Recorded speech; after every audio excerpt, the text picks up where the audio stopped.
Hey ladies, today is Tuesday, July 16th, 2019. I debated whether I should record this now or try to wait. I'm walking home from the hospital. Had to go back to the hospital to do a 1-week blood pressure check. So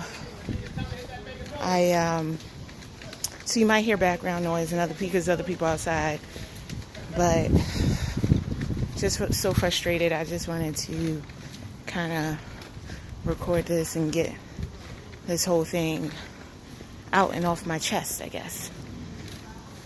So I had to go back for my 1-week blood pressure check. It did not go too well. So I had to go to the office, and again, sorry about the background noise, but I had to go to the office. So I had an appointment today, and it was this morning at 10:30. And I get there, and I do my blood pressure, and it comes back as 150/90, which is crazy. Like, I don't know what's going on. It wasn't that high during pretty much the entire pregnancy. But I said, okay, let's take it 10 to 15 minutes, which like they had been doing during the pregnancy. And they said, okay. They walked off, said, just, wait here. Then, like 2 minutes later, one of the nurses comes and she says, no, it's way too high. You have to go to labor and delivery. Last place I absolutely want to be in the world is labor and delivery. So I'm like, okay, but I guess I need to be safe. So I go, my doctor's office and the hospital where I delivered are on the same street, but about a block away from each other.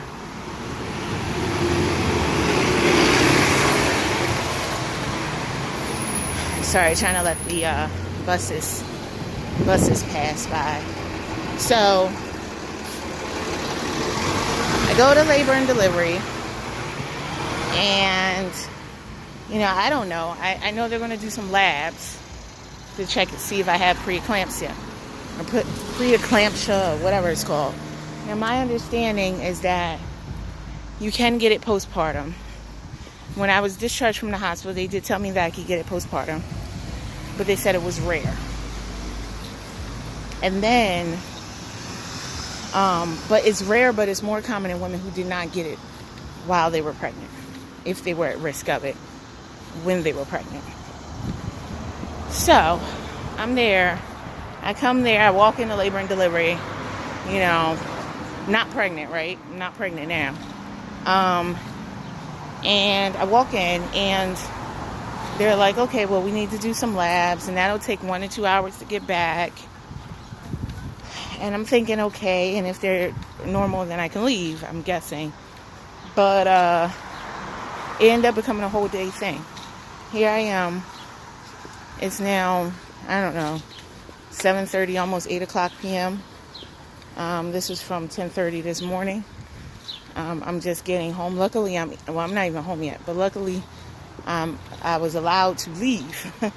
But they first start by putting me in triage with all the women who are in labor or believe they're in labor, or apparently women who just had C-sections or something, and they didn't have the postpartum rooms ready for them or something. I think they put them in there too.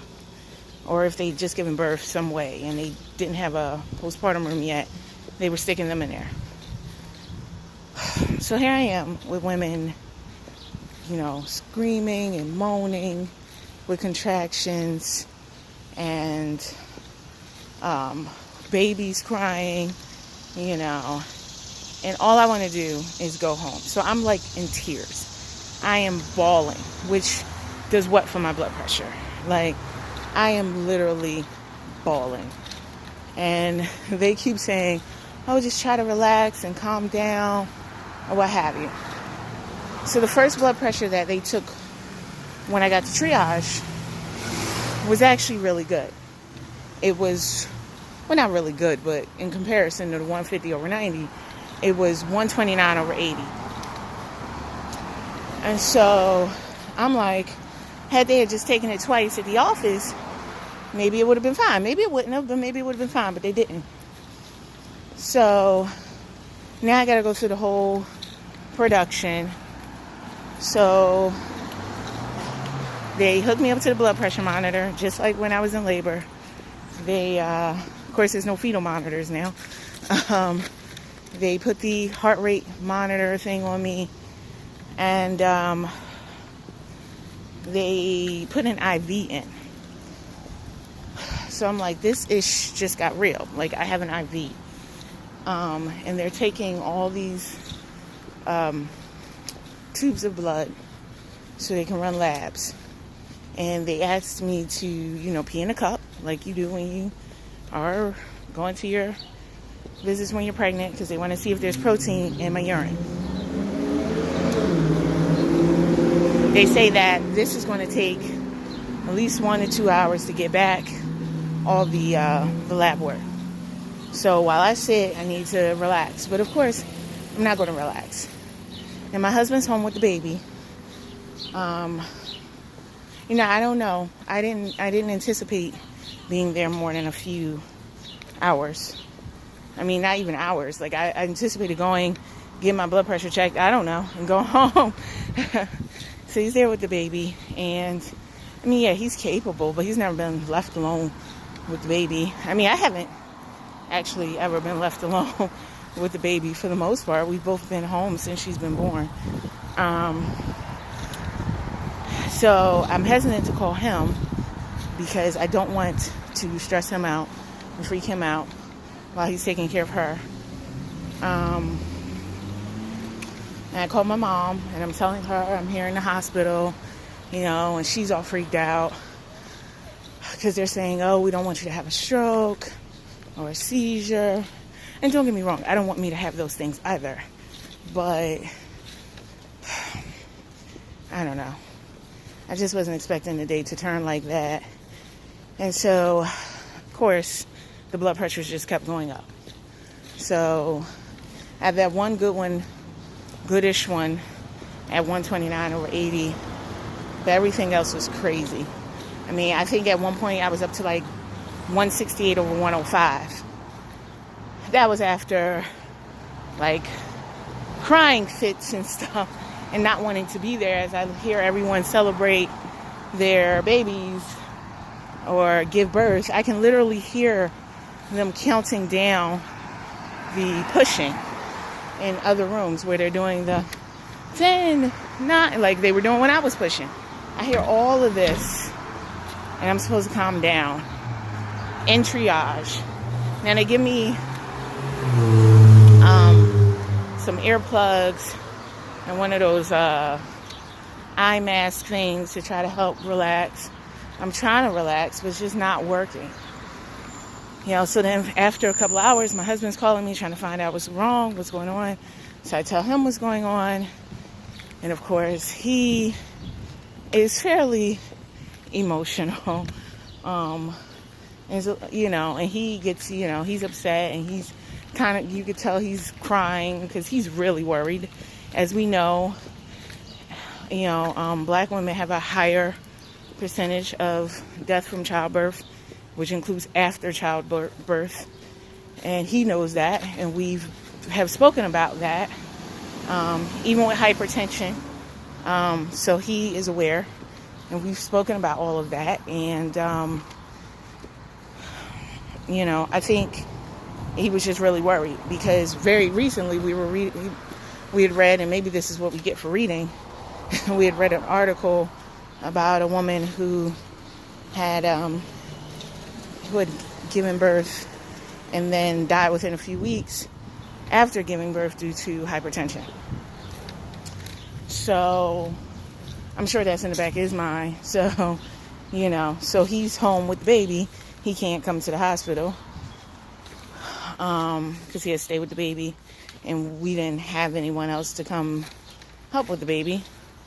So I'm trying to calm down. But now I'm worried because he's upset and he's taking care of the baby. And, does she have enough formula? Because I'm not there to provide breast milk. And I haven't gotten to the point where I can store stuff up yet. So, she did, but I just didn't know how long I was going to be in the hospital. So then they come to me and they say, and I had been there maybe 2 hours, when they come back and they say, I had a male doctor, Dr. Snyder, I think his name was, did not like him at all. For some reason, men, I find, just can't understand women or just aren't right for this area of medicine. I don't know. But I could be wrong, and that is a general statement. But Dr. Snyder, he comes, he's saying, well, if my blood pressure doesn't go down, they're going to have to keep me for 24 hours to do magnesium. And so I'm like, okay, well, how are my labs? So they say, well, your urine has blood in it, so we can't tell whether there's protein in your urine because there's protein in blood, so, it's unclear. And I'm like, well, of course there's blood in my urine because I'm still bleeding from the delivery, so I don't know. I don't know how we solve that. I said, but you took like 10 tubes of blood, otherwise, how'd they come back? They all came back normal, but my blood pressure was high, so it was getting higher by the second. So they didn't, he said he was going to look more into the blood pressure than the labs. So I'm like, okay. So now my goal is just try to relax, think good thoughts, think about getting home to your baby. And everybody says that, think about getting back home to your baby, but that just made me want to cry more, because I wasn't sure when I was going to be back. So everybody was like, think about your baby, think about how cute she is, think about when she smiles and laughs and stuff, or whatever it is she does at this age. And I'm like, yeah, but that makes me cry more. Looking at pictures of her sometimes makes me cry more. So it just wasn't working, bottom line. But I said to him, I said, maybe if I could be in a different area, because right here with all this going on and the laboring and that I can hear, and the women moaning and screaming from contractions, and the newborns crying. And so he says to me, I said, because this is all very stressful and unfortunately it's not helping. He says, well, we can't put you in a spa. I'm like, well, no one asked for a damn spa. What I'm asking for is not to hear all this, which is unfortunately just making it harder. Like, you don't have another area? Put me in a hallway. Do something. I don't want to sit here. Well, they didn't care. They just said they were going to monitor, and that was it. And so then,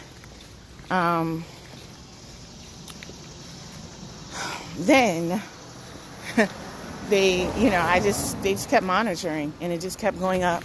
And every time I look and see it go up, it would go up more. And so I was on this every 15 minutes. It would take my blood pressure automatically. And, And then finally, they came back and said they were going to try a blood pressure pill that I could take and see if that helped. And if it helped, then maybe I could go home. So they gave me a pill, and helped to look, well, I don't know if it helped at all, but about an hour later, a different OB came by, someone who I had met when I was at the hospital postpartum, and she was really nice. Then we talked a lot about breastfeeding and pumping, because she was an exclusive pumper, and something I'm considering, just being an exclusive pumper. But anyway, so she came, and she's so delightful. Her name was Dr. Nagy, and she was so delightful. Like, she came because she just had a baby. Her baby's 8 months old, so she completely understood, and we talked, and and she remembered me and my baby's name, which was interesting, because she remembered her name. And And we just, I don't know, just talked about a whole bunch of stuff. Talked about pumping, talked about what it's like to have a newborn. Just talked about all types of stuff. And then she said, listen, I'm going to try to get you home to your baby today. I'm going to give you another dose of that medication. Apparently I was on the extended release. She said they were going to do another 30 milligrams on the immediate release. So that would have given me 60 milligrams total. Then they'd watch me for another hour or so. If it came down, then I was good to go. She didn't think I needed magnesium because she said my labs were fine. I didn't have any other symptoms of preeclampsia, although I have had a headache. I did tell them that. But they were saying it could be from lack of sleep and, not eating and drinking enough because I'm dealing with a newborn. They asked if it went away. I said I was taking the Motrin that was prescribed when I left. And it went away. So they said if it's a preeclamptic headache, it will not go away with medication. So, long story short, I know it's already been a long story, but it's just so frustrating. It ultimately brought my blood pressure down. But you can see I look a mess. I have streaked tears all down my face because I didn't expect this. I mean, it brought my blood pressure down. It wasn't perfect, but it was 130 over 60, 130 over 70. And, she was fine to let me go. Follow-up instructions is that I have to check my blood pressure twice a day now, in the morning and at night. And if it goes over 150 over 100, then I need to call. If it goes below 100 over 60, then I need to call because it could become too low. And I need to come back in a week for a follow-up. Another week. And God knows I don't want this to happen again. So, but now I have the medication and I have to take the pill every morning, and who knows how long I'll be on it. But, at least I'm home. So, just wanted to update you guys. Kind of, going to my worst nightmare blood pressure wise. But I'm home. Talk to you later.